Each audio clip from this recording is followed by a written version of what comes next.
What's good, YouTube? Chris from Team Innovation here, bring you guys a Christmas special. And today's Christmas special will be my top 10 decks post the Secret Forces.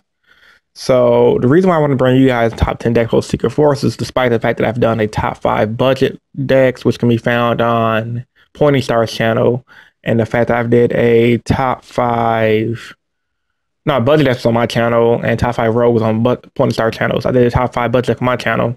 I want to give you guys my thoughts on what will be the best decks coming in an up and coming format, because there are a lot of decks that will be ran, and I want to give you guys some justice on what I think will be good, because I've seen a few top 10 lists and they really didn't make a lot of sense to me. So without further ado, let's begin. Starting off at number 10 with Evilswarm. Evilswarm is a deck that will be ran and post the Secret Forces format. It stuns the meta, which is really good. You got the Nekroz and people trying to bring back Lightsworn and all the decks. Like, it can kind of stun Qliphort, and even though Qliphort is normal summon and beat over Ophion, but Cyber Pendulum summoning is really good. And the fact that it can also hurt the fusion decks like Shaddolls and Heroes is really good as well. It's really consistent at making Ophion turn 1. It is budget, so you cannot tell me that Evilswarm will not be on the top 10 list for a reason. Evilswarm is a really good pick, guys. Trust me on that one. So coming in at number 10, I have Evilswarm. Coming in at number 9, we have Madolche. Now, I got Madolches on this list mainly because of what Madolches have done this past season. Now, granted, they might not have topped anything, but I've seen the power of Madolches at ARG Chicago, where the player came 20th place, which was pretty impressive, because since Madolches is a tier 2 deck, but it has a good OTK potential. People underestimate the hell out of Madolches alive because they don't know how to play against it. And they forget Masu is a beast. Send 2 cards on the field, shuffle them into the deck. That's really powerful, because everything says when it hits the graveyard, resolve X effect. So by bouncing back Dante's and Shadow monsters to the deck, it's really good. So I think Madolche is one of those unexpected decks, which is why I have it on this list, number 9, as a reason. It did good at a few regionals this season, and it did good at the ARG. So I could see the deck becoming better in the near future with cards like Snatch Steal.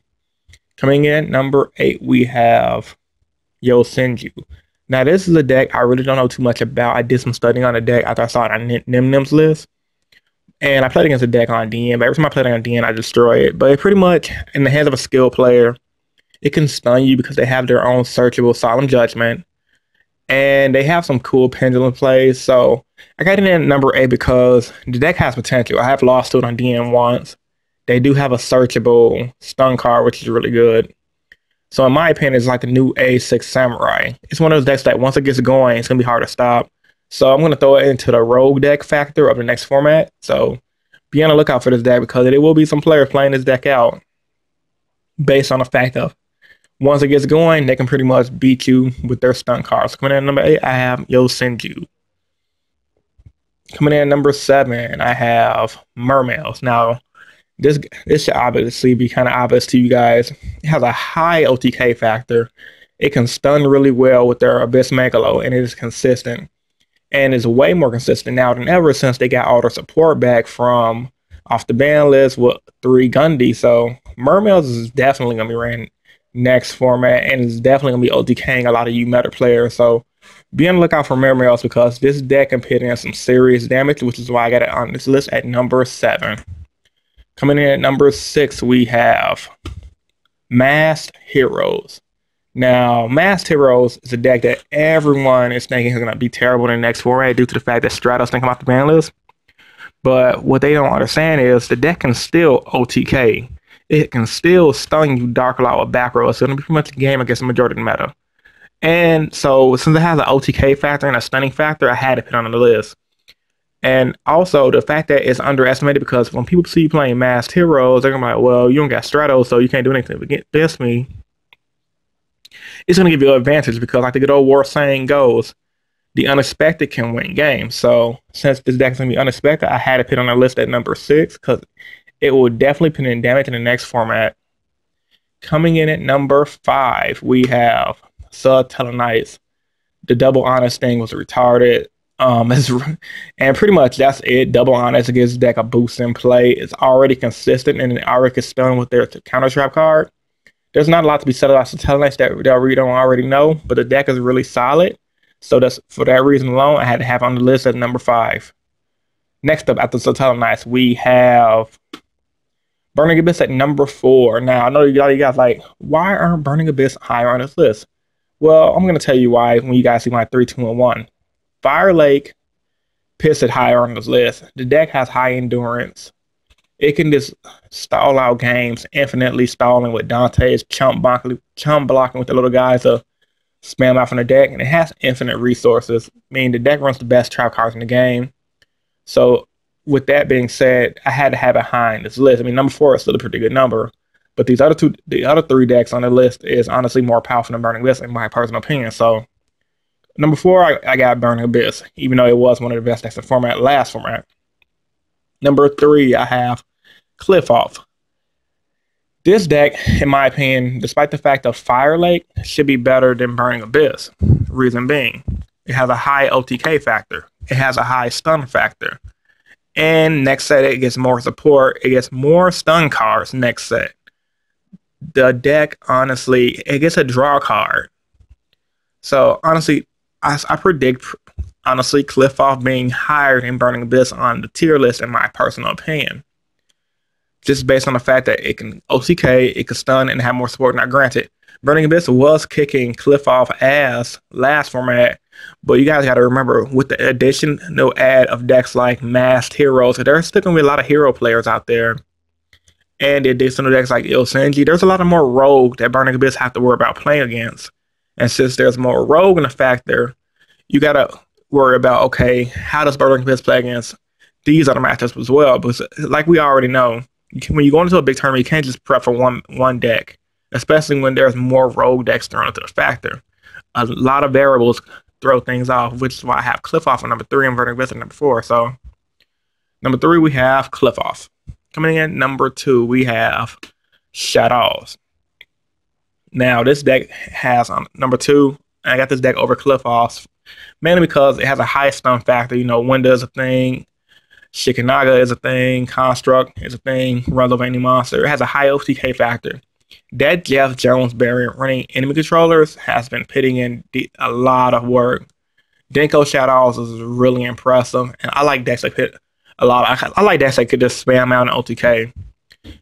And there's many different variants of the deck. I mean, you have the Denko Shaddolls, you have the Evilswarm Shaddolls. So I can honestly predict that Shaddolls will be a good deck in the up-and-coming format due to the fact that it just honestly wins games due to the many amounts of variants and the fact that when you play against a Shadow player, you don't know what variant he's going to be using. So with that being said, Shaddolls is number 2 on this list for a reason. Coming in at number 1, we have Nekroz. Now, this should be pretty obvious to you guys.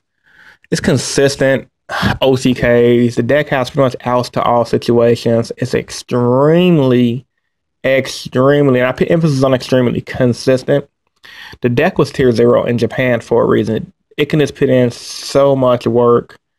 American players are thinking about main decking Tingo Seconds to handle their BA matchup. But honestly, I don't think the BA matchup is going to be that bad against Nekroz.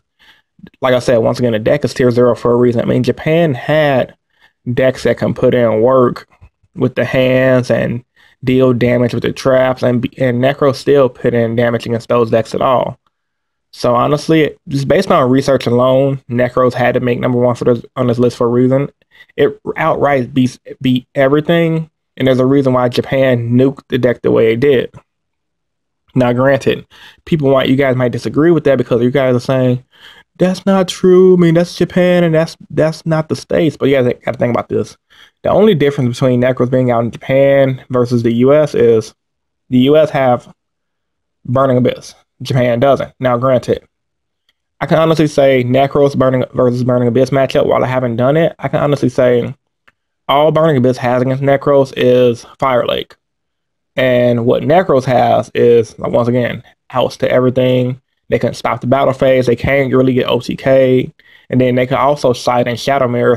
And they can side in Denko Seconds. So you can't tell me that Nekroz won't be tier 1 or possibly tier 0 when they hit the States.